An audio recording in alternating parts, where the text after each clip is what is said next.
Books as per आपका फिर से स्वागत है। आज की बुक समरी है the 48 laws of power. Robert Greene द्वारा लिखी गई पुस्तक है जो अधिकतर मानसिक तकनीकों और चालबाजी से संबंधित है। इस बुक में 48 ऐसे नियम हैं जो कि आपकी ताकत को बढ़ाते हैं और आपकी प्रभावशीलता को मजबूत बनाते हैं। ये पुस्तक समाज, राजनीति, व्यवसाय और व्यक्तिगत विकास आदि के क्षेत्रों में काम कर सकती है। ये पुस्तक उन लोगों के लिए उपयोगी है जो अपने काम में सफलता पाना चाहते हैं और जो चाहते हैं कि उनका असर दूसरों पर ज्यादा हो। तो चलिए शुरू करते हैं आज की book summary the 48 laws of power. The 48 laws of power एक क्लासिक बुक है जो सबसे पहले 1998 में पब्लिश हुई थी और जल्द ही ये एक इंटरनेशनल बेस्टसेलर बन गई। इसमें लिखी हुई 48 एडवाइस पढ़कर कोई भी इंसान पावर हासिल कर सकता है। हर एडवाइस के साथ लेखक ने अलग अलग लोगों की अलग अलग कहानियां दी हैं ताकि रीडर्स को प्रिंसिपल समझने में आसानी हो। अगर ये दुनिया जालसाजियों से भरा हुआ कोर्ट है और हम अंदर फंस ही चुके हैं तो कोई फायदा नहीं होगा कि हम बिना लड़े बाहर आने की कोशिश करें। हम शायद नोटिस ना कर पाए मगर सच तो ये है कि हमें पावर के लिए रोज ही स्ट्रगल करना पड़ता है। परिवार के अंदर, काम पर या कम्युनिटी में, लगभग हर जगह हमें खुद के लिए लड़ना पड़ता है। हम चाहे या ना चाहे मगर इस दुनिया में रहने के लिए हमें पावर की जरूरत पड़ ही जाती है। इसीलिए हमें खुद को किसी हाल में पावरलेस नहीं बनने देना है क्योंकि ऐसा करना खुद के पैरों पर कुल्हाड़ी मारने जैसा होगा। सच बात तो ये है कि जितनी ज्यादा पावर हमें हासिल होगी, हम उतने ही बढ़िया दोस्त, लवर, हस्बैंड, वाइफ और इंसान बन पाएंगे। मगर दूसरों पर या चीजों को अपने पावर में करने से पहले जरूरी है कि हमारा पावर खुद पर और इमोशन पर हो। जब हमारे साथ कुछ होता है तो उस बात के ऊपर एकाएक इमोशनल रिएक्ट करने की आदत को कैसे कंट्रोल करें, यही हमें सीखना है। क्योंकि हर बात पर तुरंत रिएक्ट करने से रीजनिंग पावर कम होने लगती है। इससे आप किसी बात को क्लियरली सोचे समझे बगैर इमोशन में आकर गलत डिसीजन भी ले सकते हैं। अपने इमोशन को कंट्रोल करना बहुत मुश्किल होता है, खासकर बात जब प्यार और गुस्से की हो। इन फीलिंग्स को आप बिल्कुल ही फील ना कर पाए ये तो हो नहीं सकता, इसलिए ऐसी कोशिश भी ना करें। बस इतना ध्यान रखें कि आपको अपनी फीलिंग एक्सप्रेस करते वक्त थोड़ा केयरफुल रहना है क्योंकि पॉसिबल है कि आपके दुश्मन इसे आपके खिलाफ इस्तेमाल कर सकते हैं। अब जब आप ये फाउंडेशन समझ गए हो तो इसके पहले लॉ के बारे में सीखते हैं। दोस्तों पर जरूरत से ज्यादा भरोसा ना करें। अपने दुश्मनों का इस्तेमाल करना सीखे। हान डायनेस्टी खत्म होने के 700 सालों बाद भी चाइना में अफरा तफरी बनी रही। राजगद्दी के लिए छीना झपटी चलती रहती थी। हर नए राजा को मौत के घाट उतार दिया जाता था और आर्मी तख्तापलट करती रहती थी। पावर की ये लड़ाई खून और मारकाट से रंगी हुई थी। ऐसे ही एक राजा को उसके जनरल्स ने मार डाला और उसके बाद अपने में से ही सबसे स्ट्रॉन्ग आदमी को चुनकर उसे राजा बना दिया था। इस नए राजा ने भी अपनी कुर्सी सलामत रखने के लिए अपने सारे पावरफुल आदमियों को मरवा दिया। मगर कुछ सालों में वो खुद भी मारा जाएगा क्योंकि उससे छोटी उम्र वाले नए जनरल उसके खिलाफ साजिश रचकर उसको और उसके बेटों को मार देंगे। ये पैटर्न यूं ही चलता रहेगा। जो भी राजा बनेगा उसकी जान हमेशा खतरे में रहेगी क्योंकि उसका हर कोई दुश्मन है। चाइना का एम्परर बनने का मतलब है एक अकेला, इनसिक्योर राजा जिसके हाथ में कोई असली पावर नहीं है। मगर जब 959 एडी में जनरल चाओ यानगेन को पावर मिली तब ये सारा गेम ही चेंज हो गया। वो एम्परर सुन बना। उसे अपनी सिचुएशन के बारे में अच्छे से पता था कि आने वाले कुछ सालों बाद उसका भी खून हो सकता है। उसने इस चीज को रोकने का रास्ता सोचा। राजा बनने के बाद एम्परर सुंग ने अपने सभी आर्मी जनरल को पार्टी सेलिब्रेट करने के लिए इनवाइट किया। पार्टी में जब लोग वाइन के नशे में धुत हो गए तब एम्परर ने जनरल्स को छोड़कर बाकी लोगों और गार्ड्स को वहां से चले जाने का हुक्म दिया।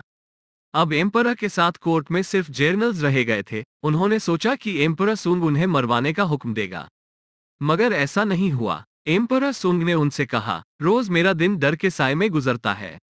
खाने की टेबल और मेरे बिस्तर दोनों जगहों पर मुझे मजा नहीं आता। मुझे यकीन है कि आप में से कोई भी अपने साथ यही सब देखने के लिए राजा बनने के सपने नहीं ले रहा होगा। एम्परर सुंग की बात सुनकर जनरल्स डर गए। उन्होंने एम्परर के खिलाफ कोई साजिश न रचने और हमेशा वफादार बने रहने का वादा किया। मगर एम्परर सयाना था, उसे पता था कि दौलत के लालच में इंसान कुछ भी कर सकता है। एम्परर सुंग ने उनसे वादा किया, जिंदगी जीने का सबसे अच्छा तरीका यही है कि इज्जत और अमीरी में सुकून भरे दिन गुजारे जाए। अगर आप लोग अपना कंट्रोल छोड़ने को तैयार हो तो मैं वादा करता हूं कि आप सबको फाइन एस्टेट और दौलत से मालामाल कर दूंगा।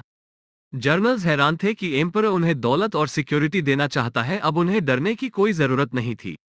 अगली सुबह हर एक जनरल को उसकी पोस्ट रिजाइन कर दी गई और साथ ही उन्होंने एम्परर सुंग से अपना रिटायरमेंट भी एक्सेप्ट कर लिया। अब वे अपने अपने एस्टेट के नोबेल और मास्टर बन गए थे जो एम्परर ने उन्हें बख्शा था। सिर्फ एक ही झटके में एम्परर सुंग ने अपने दुश्मनों को अपना वफादार बना लिया था। एम्परर सुंग अपना किंगडम एक ही झंडे के नीचे लाना चाहता था। दूर साउथ के इलाके हान में सालों से बगावत की लड़ाई चल रही थी। लियू वहां का राजा था। जब रेबेल ने सरेंडर किया तो एम्परर ने उन्हें कोई पनिश नहीं किया, बल्कि उसने रजा लियू को अपने कोर्ट में एक पोजीशन दे दी। यही नहीं, एम्परर ने दोस्ती के तौर पर उसे अपने साथ वाइन पीने के लिए इनवाइट किया। पैलेस में एम्परर सुंग ने राजा लियू को वाइन का ग्लास दिया, पर राजा लियू पीने से डर रहा था क्योंकि उसे लगा कहीं इसमें जहर ना हो। उसने एम्परर से कहा, योर मेजेस्टी, मैं जानता हूं कि जो गलती इस गुलाम से हुई है उसकी सजा सिर्फ मौत है, मगर फिर भी मैं आपके सामने जान की भीख मांगता हूं, इसलिए मुझे माफ करे क्योंकि मैं ये वाइन नहीं पी सकता। ये बात सुनकर एम्परर हंस पड़ा। उसका कोई इरादा नहीं था राजा लियू को जहर देने का। राजा लियू को यकीन दिलाने के लिए उसने वो वाइन खुद पी ली। उस दिन से राजा लियू एम्परर का लॉयल बन गया। जो कभी बहुत बड़ा रेबेल था, अब वही एम्परर का सबसे पक्का दोस्त बन गया था। एम्परर सुंग ने जर्नल्स को बड़े बड़े एस्टेट गिफ्ट करके होशियारी का काम किया था। अब उनसे एम्परर को कोई डर नहीं था। उन्हें मारने से तो अच्छा था कि अपना लॉयल बना लिया जाए, और इससे आर्मी का तख्तापलट भी हमेशा के लिए रुक गया। एम्परर सुंग पहला था जिसने चाइना में सिविल वॉर और वायोलेंस को खत्म किया। सुंग डायनेस्टी 3 सेंचुरी तक चाइना में राज करती रही। वो आदमी जिंदगी भर आपका एहसानमंद रहेगा जिसे आपने मौत की सजा से बचाया हो। ऐसा आदमी आपकी खातिर दुनिया के आखिर कोने में भी चला जाएगा। जब आप अपने दुश्मनों से दोस्ती कर लेते हैं तो वो आपके दोस्तों से भी ज्यादा भरोसेमंद निकलते हैं। हमारे दोस्त अक्सर लड़ाई ना हो जाए ये सोचकर हर बात पर हामी भर लेते हैं। आपको बुरा ना लगे इसलिए वे अपनी क्वालिटी छुपा कर रखते हैं। हो सकता है कि आप उनको इतने अच्छे से नहीं जानते जितना आपको लगता है। हो सकता है कि वे आपसे जलते हो। जब कोई मुसीबत आती है तो अक्सर दोस्त भाग जाते हैं। दूसरी तरफ आपके दुश्मन है जो किसी सोने की खान से कम नहीं है, बस आपको ये खान खोदनी है। नेक्स्ट लॉ है, अपने इरादे छुपा कर रखे। 17वीं सदी में फ्रांस की एक बहुत मशहूर नाचने वाली हुआ करती थी जिसका नाम था निनोन डी लेंक्लूस। वो इतनी खूबसूरत थी कि बड़े बड़े पॉलिटिशियन, थिंकर, राइटर उसके प्यार में पागल थे। प्यार के मामले में वो औरत काफी एक्सपीरियंस थी।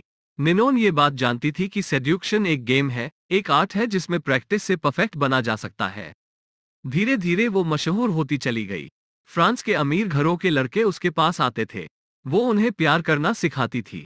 उन्हीं में से मर्क्यूएस डी सेविने भी एक था। मर्क्यूएस बस 22 साल का ही था। वो बहुत अमीर और हैंडसम था, मगर प्यार के मामले में बिल्कुल अनाड़ी था। तब तक निनोन 62 साल की हो चुकी थी, फिर भी काफी फेमस थी। उसने मर्क्यूएस की स्टोरी सुनी। उसे एक जवान और सुंदर काउंटेस से प्यार हो गया था, मगर उसे समझ नहीं आ रहा था कि अपने प्यार का इजहार कैसे करे, और इस चक्कर में उससे बहुत गलतियां भी हुई। सबसे पहले तो निनोन ने मर्क्यूएस को समझाया कि प्यार किसी जंग से कम नहीं है।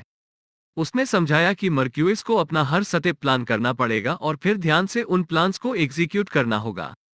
निनोन मर्क्यूएस से कहा कि वो अब प्यार की जंग के लिए तैयार हो जाए।